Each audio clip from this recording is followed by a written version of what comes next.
тeke бер, аны уялчак эч качан жашоодо максатына жетпейт. Илим да жукпайт, жашоодо да бир нерсе кыла албайт, субханалла. Ошол ушундай нерсе да слишком эле нюня болуп кетпеш керек да. Эркек кээ бирде грубый болот, кээ бирде сылык болот, жашоодо ар кандай болот да туурабы?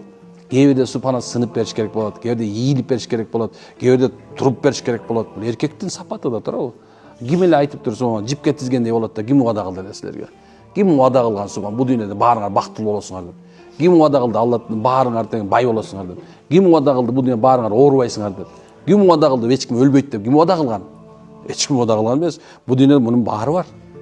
Ушундай бирде туз жалайсың, бирде кант жейсиң. Бирде субханалла ооруп наалыйсың, бирде ийгирге жетип жыргайсың. Жашоо ушундай. Кээ бирде тажайсың, кээ бирде жашагың келет. Бул өзү адамдык закон ушундай. Сиздин биздин субхана жашообузда боло турган, бизди курчап турган нерсе ушул. Ал эми Аллах мага таянгыла, ошол берилген нерсенин баарын жеңилдик берем деген болчу.